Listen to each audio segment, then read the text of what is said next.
कुरुक्षेत्र लोकसभा की सीट के समीकरण आए दिन बदलते जा रहे हैं। जहां नवीन जिंदल के बीजेपी में शामिल होने से पहले कुरुक्षेत्र से लोकसभा सीट के समीकरण कुछ और थे, वहीं जिंदल के बीजेपी ज्वाइन करते ही समीकरण पूरी तरह बदल चुके हैं। जिंदल के बीजेपी ज्वाइन करने से पहले ऐसा माना जा रहा था कि इंडिया गठबंधन के प्रत्याशी डॉक्टर सुशील गुप्ता का ग्राफ बढ़ रहा है, लेकिन जैसे ही नवीन जिंदल ने बीजेपी को ज्वाइन किया और इनेलो नेता अभय सिंह चौटाला ने कुरुक्षेत्र लोकसभा से ताल ठोकी, तभी से सारे समीकरण बदलते जा रहे हैं। इंडिया गठबंधन के प्रत्याशी सुशील गुप्ता जहां पहले कांग्रेस नेताओं के सहारे अपना ग्राफ बढ़ा रहे थे, वहीं अब उनका ग्राफ नवीन जिंदल के आने के बाद आए दिन नीचे खिसकता दिखाई दे रहा है। इसका एक कारण यह भी माना जाए कि जब से भाजपा ने कुरुक्षेत्र लोकसभा सीट से नवीन जिंदल को आगे किया है, तब से आम आदमी पार्टी के नेता और इंडिया गठबंधन के साझले प्रत्याशी सुशील गुप्ता के समर्थन में कांग्रेस नेताओं का साथ भी हर दिन कम होता नजर आ रहा है। नवीन जिंदल के मैदान में आते ही सुशील गुप्ता अभय चौटाला से भी पिछड़ते नजर आ रहे हैं।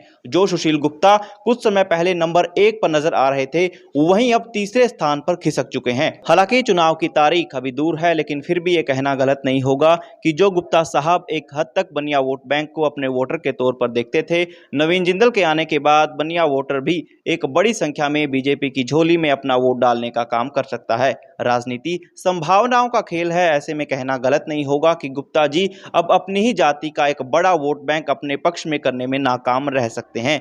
दूसरी तरफ सुशील गुप्ता जो अपने अलग अलग बयानों के माध्यम से जाट वोट बैंक को लुभाने का प्रयास कर रहे थे और खुद को जाटों के गांव का बनिया बता रहे थे, वहीं अभय के आने से उनका ये सपना भी टूटता दिखाई दे रहा है। बाकी ये भविष्य के गर्भ में छुपा है कि आने वाले समय में आम आदमी पार्टी और इंडिया गठबंधन के प्रत्याशी कितना वोट बैंक अपने पक्ष में खड़ा कर पाते हैं। इसी तरह से कुरुक्षेत्र लोकसभा की हर बड़ी से बड़ी अपडेट के लिए आप कैथलबैग न्यूज़ के फेसबुक पेज को फॉलो कर सकते हैं, यूट्यूब चैनल को सब्सक्राइब कर सकते हैं। बहुत बहुत शुक्रिया।